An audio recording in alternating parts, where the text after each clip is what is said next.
Sir నేను ఈరోజు అదే ఇందాక వీళ్ళందరూ ఓకే జూలై 4th రీబర్త్ లాగా అని అంటున్నారు కదా, నా మైండ్లో ఏముందో చెప్తాను. ఎస్పెషల్లీ రావు బహదూర్ గురించి. నేను చాలా సినిమాలు చేశాను, చాలా సినిమాలకి ఇంతకంటే ఎక్కువ కష్టపడి ఉంటాను. రిజల్ట్ అద్భుతంగా వస్తుంది, నేను అసలు ఓఆర్ఆర్ దగ్గర 10 ఎకరాలు కొనొచ్చు ఈ టైప్లో అందరు చెప్పేవారు. సో అలా చెప్పిన ప్రతిసారి నాకు డిసప్పాయింట్మెంట్ ఎదురయ్యేది.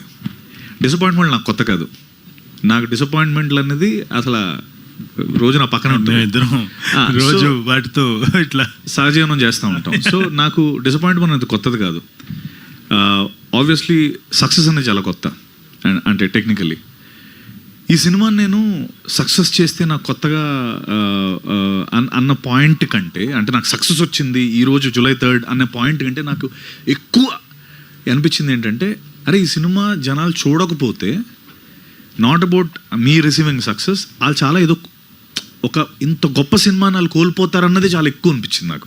మోర్ ఇంపార్టెంట్లీ ఎందుకు నేను అంత స్ట్రైవ్ చేశాను చెప్పడానికంటే, రావు బహదూర్ లాంటి సినిమా ఆడడం అనేది నిజంగా ఆడుతుంది అంటే ఆడాలి అని అనుకున్నాను, ఈరోజు ఆడుతుంది. ఇట్స్ అ రెస్పాన్సిబిలిటీలో ఫీల్ అయ్యాను నేను.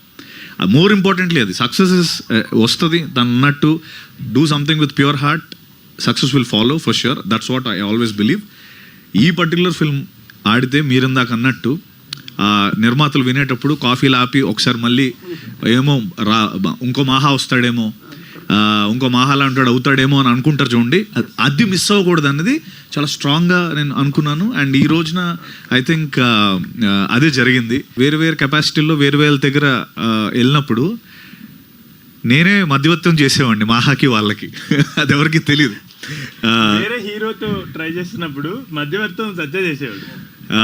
మీరు అసలు మీరు మాహాతో చేయాలి మీరు ఈ సినిమా అని నేను మీడియేషన్ చేసేవాడిని. అంటే బికాస్ నాకు నేను మాహా చేయడం కాదు, ఈ సినిమా అంటే మాహా లాంటి సెలబ్రేట్ చేయాలని ఫస్ట్ నుంచి నా పాయింట్. అండ్ ఈ సినిమా మిస్ అవ్వకూడదని నేను వాళ్ళకి చెప్పి రికమెండ్ చేసేవాడిని. అది అలా తిరిగి నా దగ్గరికి వచ్చింది. అంటే ఫర్ మీ నేను ఈ సినిమా చేయడం అన్నది మహాకి నాకు అంటే మా ఇద్దరికి ఉన్న ఇదేంటంటే, నేను ఈరోజు అనుకుని రేపు మేము సినిమా మొదలు పెట్టగలం, అంత గొప్ప కెమెరాటరీ ఉంది మాకు. తనైనా కూడా సత్య వీఆర్ డూయింగ్ ఎ ఫిల్మ్ అంటే లేదా మహా సినిమా చేద్దాం అన్నంత ఇది ఉంది. సో నేను ఆ మీడియేషన్ చేసింది కూడా దానివల్లే.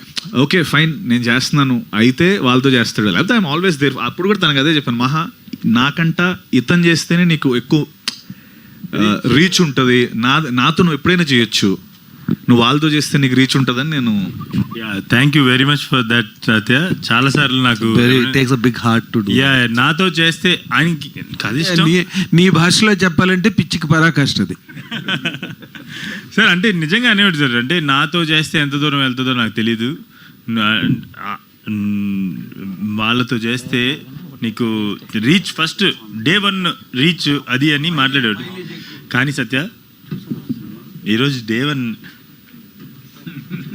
I'm really happy that sir మేమిద్దరం కూడా రోజు మాట్లాడుకుంటాం. Every day before going to bed మేమిద్దరం మాట్లాడుకుంటాం. సినిమా ఉన్నా మాట్లాడుకుంటాం, సినిమా లేకపోయినా మాట్లాడుకుంటాం. Satya has to be celebrated sir. Satya has to be celebrated big time.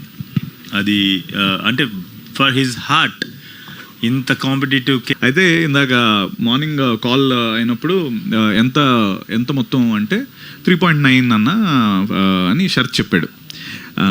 4 అని ఇచ్చు కదా, 4th కదా ఈరోజు, ఇంకొక అంటే లేదన్నా మనం ఏదుందో అదే చెప్పాలి.